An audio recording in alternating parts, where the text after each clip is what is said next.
Assalamualaikum warahmatullahi wabarakatuh. Di sini saya akan menjelaskan tentang struktur hierarki basis data. Yang pertama ada definisi basis data. Database adalah koleksi data yang sistematis yang disimpan secara elektronik. Ini dapat berisi semua jenis data, termasuk angka, gambar, video, dan file. Kita dapat menggunakan perangkat lunak yang disebut Sistem Manajemen Database atau DBMS untuk menyimpan, mengambil, dan mengedit data. Basis diartikan sebagai tempat di mana data-data berkumpul, sedangkan data merupakan pengetahuan tentang fakta yang direkam dan mempunyai arti implisit. Selanjutnya ada komponen database. Pada sebuah sistem basis data terdapat komponen-komponen utama. Yang pertama ada sistem operasi. Sistem operasi merupakan program fondasi pengelolaan sumber daya teknologi komputer. Lalu ada user atau pengguna. User di sini dimaksudkan sebagai pengguna sistem basis data itu sendiri. Ada perangkat keras atau hardware, adalah tempat penyimpanan dan pengolahan data dalam bentuk fisik seperti komputer, hard disk, memori sekunder, dan sebagainya. Selanjutnya ada DBMS.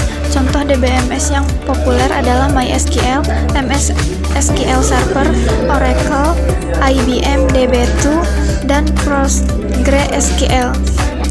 Dan ada basis data yang merupakan kumpulan fakta nyata yang mewakili objek yang saling berkaitan. Manfaat database yang pertama, kecepatan dan kemudahan atau speed.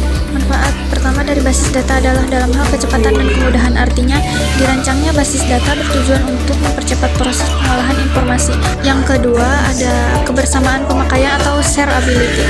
Database yang baik dituntut untuk dapat dipakai bersamaan atau shared database. Contohnya adalah database MySQL yang menyediakan akses database dalam waktu yang bersamaan.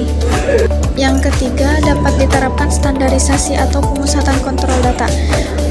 Pemusatan kontrol data berarti maintenance data dapat dilakukan oleh user yang ditunjuk sebagai penanggung jawab atas pengelolaan database di suatu sistem, dan dalam hal ini user yang bersangkutan disebut administrator database. Keempat, efisien ruang penyimpanan atau space. Karena basis data disimpan pada PC yang bersifat dedicated, maka ini tentu akan menghemat space di mana proses penyimpanan data tidak dilakukan pada semua PC klien, tetapi disimpan pada PC tunggal yang telah ditentukan. Yang kelima ada keakuratan atau akurasi. Karena segala sumber informasi dan hasil olahan data disimpan pada basis data yang sama, maka tingkat keakuratan lebih terjamin. Yang keenam, terciptanya konsistensi data. Yang terakhir ada keamanan atau security. Basis data menjamin bahwa informasi yang disimpan dipastikan aman, baik dengan menggunakan metode password, enkripsi, ataupun akses restriction atau pembatasan akses data.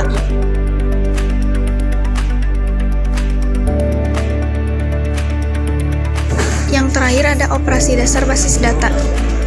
Yang pertama, membuat basis data. 2. Menghapus basis data. 3. Membuat tabel. 4. Menghapus tabel. 5. Mengubah tabel. 6. Menambah atau mengisi tabel. 7. Mengambil atau menampilkan data. 8. Menghapus data. Sekian penjelasan materi dari saya. Mohon maaf bila ada kesalahan kata. Wassalamualaikum warahmatullahi wabarakatuh.